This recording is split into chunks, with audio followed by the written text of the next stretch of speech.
আলাইকুম সুপ্রিয় দর্শক, সবাইকে অসংখ্য প্রীতি ও শুভেচ্ছা জানাচ্ছি। আমি শহীদুল ইসলাম।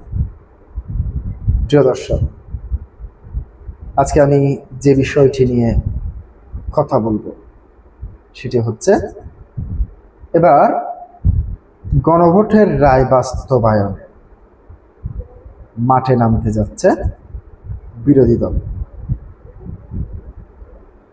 প্রিয় দর্শক, আপনারা জানেন এই গণভোট কি উদ্দেশ্যে অনুষ্ঠিত হয়েছিল।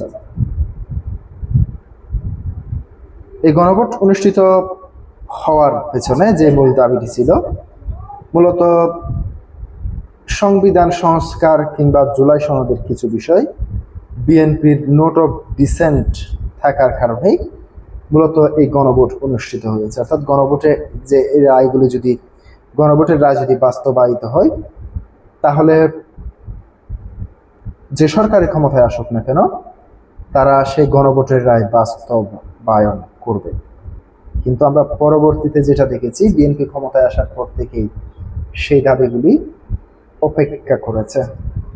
বিএনপি সংবিধানের দোহাই দিয়ে যে সংবিধান পরিষদ গঠন কিংবা সংবিধান সংস্কার পরিষদ গঠন কিংবা জুলাই সনদ বাস্তবায়নের যে শপথ, সেই শপথটি বিএনপি নেই, জামাত ইসলামী সেই শপথটি নিয়েছে। সরকার গণভোটের রায় অনুযায়ী সংস্কার না করার বিরোধী দল রাজপথে রয়েছে বলে জানিয়েছেন জামাত ইসলামীর আমির ডক্টর শফিকুর রহমান। জাতীয় সংসদে এলইডি হলে বাস্তবায়িত পরবর্তী এক মত বিনিময় সভায় তিনি এইসব কথা জানান। শফিকুর রহমান অভিযোগ করেন, সংসদীয় রাজনীতিতে পর্যাপ্ত আলোচনার সুযোগ না থাকায় জনগণের দাবিকে সামনে রেখে বিরোধী দল রাজপথে কর্মসূচি বেছে নিতে বাধ্য হচ্ছে। বিরোধী দলীয় নেতা ডক্টর শফিকুর রহমান আরো বলেন, অন্তর্বর্তীকালীন সরকার সময় জাতীয় ঐক্যমত্য কমিশনের সংলাপ, জুলাই জাতীয় সনদ এবং গণভোটের মাধ্যমে সংবিধান সংস্কার পরিষদ গঠনের বিষয়ে রাজনৈতিক দলগুলোর মধ্যে ঐক্যমত্য হয়েছিল। সিপিবি ব্যতীত সংলাপে অংশ নেওয়া অন্য দলগুলো এই সনদের স্বাক্ষর করেছিল এবং গণভোটের হ্যাঁ ভোটের পক্ষে প্রচার চালিয়েছিল। কিন্তু গণভোটের হ্যাঁ জয়ী হওয়ার পরও সরকার এখন সংবিধান সংস্কারের পরিবর্তে সংশোধনের দিকে হাঁটছে এবং এর লক্ষ্যে সংসদে বিশেষ কমিটি গঠনের প্রস্তাব দিয়েছে।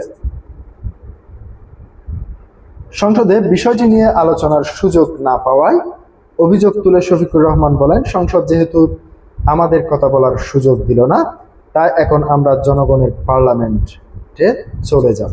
তিনি আরো বলেন, সংসদে কথা বলতে স্পিকারের অনুমতি লাগে, কিন্তু জনগণের পার্লামেন্টে কোনো অনুমতির প্রয়োজন নেই। বিরোধী দল দাবি নিয়ে জনগণের সাথে রয়েছে এবং গণভোটের রায় বাস্তবায়নে অনড়। বিশেষ কমিটির গঠনের বিরোধিতা করে শফিকুর রহমান বলেন, জনগণ সংস্কারের জন্য ম্যান্ডেট দিয়েছে, সংশোধনের জন্য নয়। তাই বিশেষ কমিটির পরিবর্তে সংবিধান সংস্কার পরিষদ গঠনের দাবিতে বিরোধী দল অটল। তবে সংকট নিরসনে সরকারের সাথে আলোচনা অব্যাহত রয়েছে বলে জানিয়েছেন তিনি। বাংলাদেশের সুস্থ গণতান্ত্রিক ধারা ফিরিয়ে আনতে প্রয়োজনীয় সংস্কার বাস্তবের উপর জোর দিয়ে বিরোধী দলীয় নেতা সতর্ক করে বলেন, সঠিক সংস্কার না হলে দেশে বারবার পথ হারাবে। অনুষ্ঠানে জামাতের নায়েব আমির এবং ATM Azharul Islam, secretary general মিয়া গোলাম ফরওয়ার সহ দলের অন্য শীর্ষ নেতারা উপস্থিত ছিলেন। প্রিয় দর্শক, আজকে পর্যন্তই।